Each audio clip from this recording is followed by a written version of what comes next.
So, you felt the calling to start your own Precept Bible study group. You've got an idea of the people keen to join you on your endeavour, and your cupboards are stocked with tea bags and biscuits. What next? Well, that's where this video comes in. Hi, we're Nigel and Molly from Precept UK, and before we uncover some practical elements of setting up your own Bible study, we want to encourage you, first of all.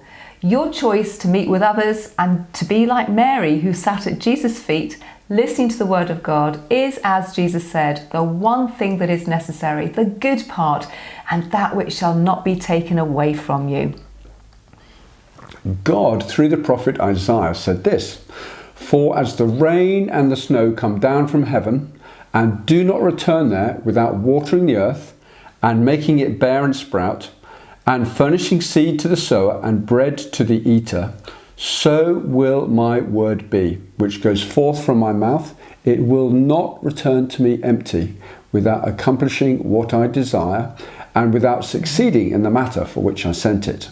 So let's get started and look at some of the practical things that you'll need to think about and do when setting up a Bible study group or class. This isn't a comprehensive list, but it will give you some pointers. Number one, firstly, it's probably obvious, but bathe everything in prayer. Ask God to lead and guide you as you step out, to protect you and to make his way clear. You may find it helpful to prayerfully go through Psalm 23 on a regular basis and listen to what the Lord is speaking to you about. Number two, determine where you're going to meet. If you're going to meet in person, you'll need a home, some office space, a coffee shop or a church room, for example. Choose somewhere that is both functional and that you can make welcoming. You'll need to think about the facilities. Is there a kitchen or somewhere to make a drink? Are there chairs, heating and access to a loo, for instance? Or if you're going to meet online, you'll need to make sure you know how to set up an online meeting with Zoom or something like Zoom and can explain to people how they can join. If you need help with this, please call the office and we'd be delighted to support you. Number three, decide when you're going to meet. This may sound easy, but can often be a tricky thing to decide on. It's got to be a time when you, the leader, can make and also be sustainable. Once the group has started with the agreed time, our advice is to stick with it so there is no confusion.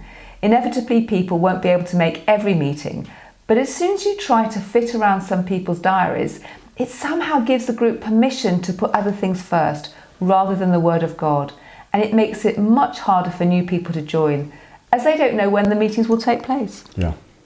So think about whether a lunchtime would be best, particularly if you're planning to meet with work colleagues, or in the evening perhaps when the children are in bed and people are at home from work, or even early in the morning before the day's demands begin. Number four, set how long the meeting will go on for, that is, when it's going to start and finish, and stick to it. This is very important so everyone knows and can plan their diaries. There may be people who turn up late or who want to leave early, but if you start on time and finish when you say it will, you'll get much better commitment on the whole. Yeah, absolutely. Number five, think about who you're going to invite. Who is the group aimed for? Is the group for men or women only, or a mixed group of adults? Is it for children, young people and families, or for those with special needs? The Word of God is for all people, young and old, for those who have walked with the Lord for many years and those who do not yet know him. Who has the Lord laid on your heart? Remember, if you're catering for children or vulnerable adults, good safeguarding practice is really essential. There it is, 5 things we would encourage you to consider when setting up a Precept Bible study group. If the video helped you in any way, feel free to share it. But if you'd rather boost this video for others to see on YouTube, then clicking the like button will help to do that. Subscribe if you're keen to learn more ways to know God deeply and live differently. We've got more tips and encouragement coming, including a part 2 of this video. May the Lord really bless you as you study and lead others.